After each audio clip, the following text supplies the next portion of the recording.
Good morning, all. Miracle Rising. I hope you slept well.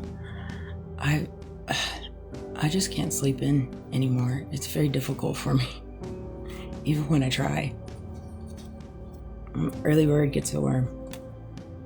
Man, I've had so much come to me in the last 24 hours. It's probably gonna be 2 videos, most likely. Whew. The algorithm is going cuckoo for Cocoa Puffs, I'll tell you that. You know, it's crazy to me how many videos I see of people that talk about smear campaigns. It's like every other video I see, it's about smear campaigns.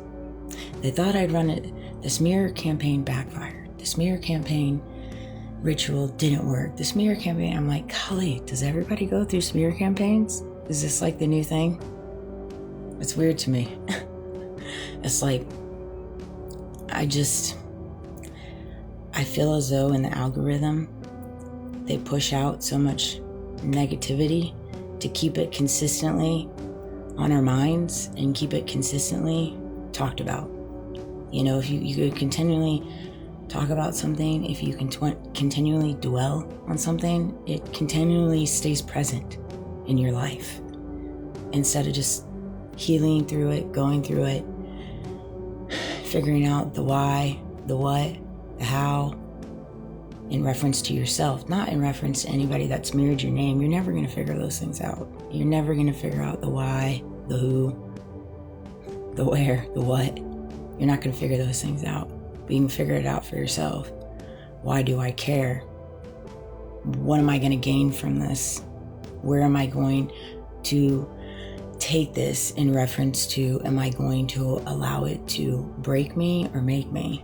I mean, you can turn those questions into any angle in your life, anything you're walking through, whether it's a smear campaign, whether it's an obstacle, whether it's a hardship, whether it's an addiction, whether it's a breakup, whether it's, you know, issues at your work atmosphere. I mean, you could take that angle and approach everything in your life with that.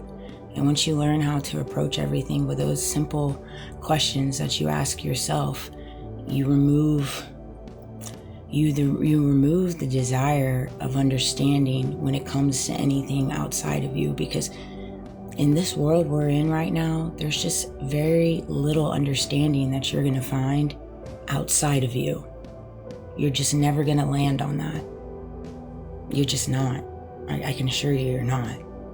All right. So that said, let's go down my handy dandy nuggets list. All right. All right. This came to me. Dirty cops, dirty bosses, the contrast. Okay. So I know that I got some dirty cops in my city. Every city's got dirty cops. It is what it is, and it is what it isn't. It's one of those things.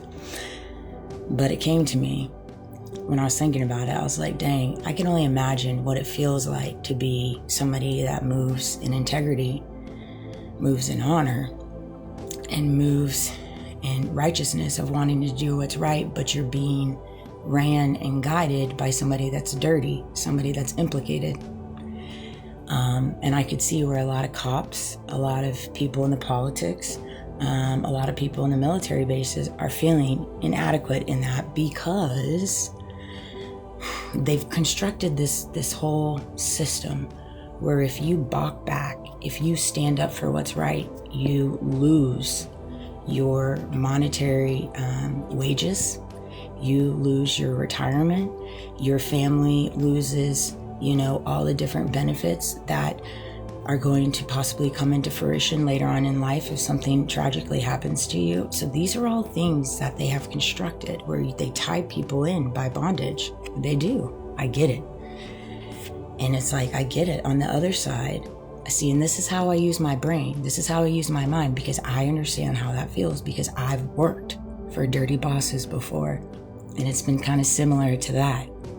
They kind of tie you in. They bondage you in by change. They don't give you a way out. They don't give you a way out. They suffocate you. They suffocate you until you don't even know your thoughts. You don't even know what's right. And then they kind of slowly, what's the word? They slowly try to change you in different ways to where you are more like them, and you lose sight of your integrity, you lose sight of your morals, you lose sight of your values, you lose sight of knowing what's right and wrong. And they mold you. That's the word. I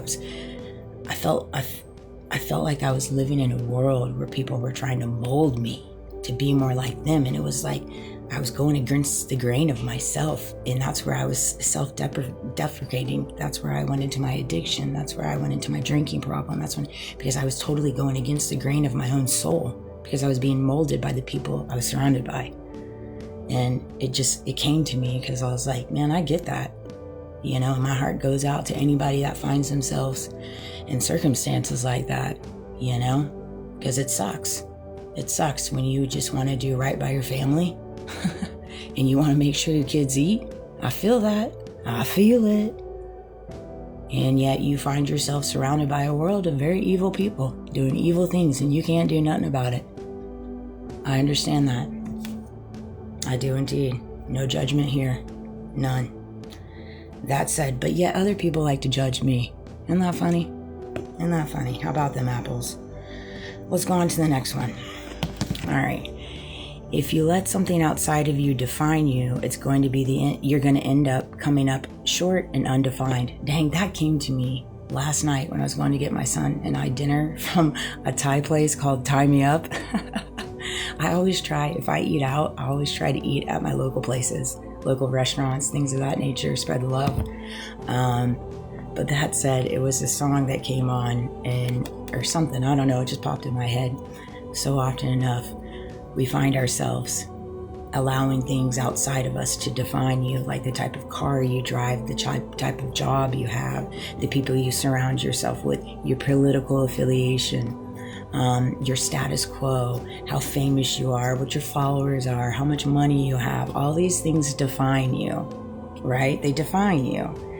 And this is kind of what we've been taught. This is what we've been ingrained in our heads. Like this is what it takes for you to be somebody, is to allow everything outside of you to define you. But at the end of the day, if you allow those items to define you, you're going to end up coming up short, and you're going to come up undefined. And why are you going to come up undefined? Because you're giving things outside of you the definition of you. Do you understand? You can't give anything outside of you the definition of you, because you are you. Okay? Money isn't you. Your title isn't you. That's not you. What you is what kind of changes you put into this world, what kind of love you spread, what kind of grace do you put out there, what kind of knowledge do you put out there, what kind of wisdom do you put out there, do you stand up for what's right, do you hold the line when it comes to how you conduct your everyday operations. These are things that are going to define you and define your legacy. Define your legacy. These are the things that you're going to be remembered as. And the trajectory of the decades to come, the years to come, I can assure you of that. And speaking of that, my last nugget, I had a video pop up where Trump was being interviewed by someone. I don't know if it was old or new. And they asked him what he wanted his legacy to be. And of course, Trump being Trump, he immediately pivots and goes to, what did he say? I 8 wars, I won, or I brought peace to 8 wars. And that's immediately, he goes straight pivoting to the past of all the things that he's done in the past. And Trump's done a lot of great things in the past. Don't get me wrong.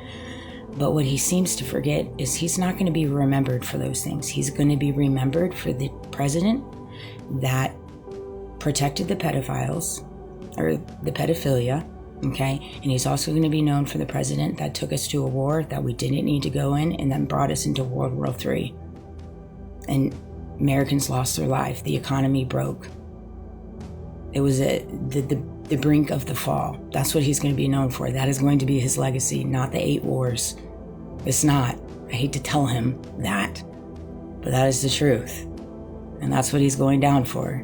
And I don't think he really cares. I don't really think he cares at this point. Agree to disagree on that. And it's sad, because he should care. Because he's got family, he's got grandchildren, he's got a legacy that he should put. But to each to their own. To each to their own in reference to the legacy. You gotta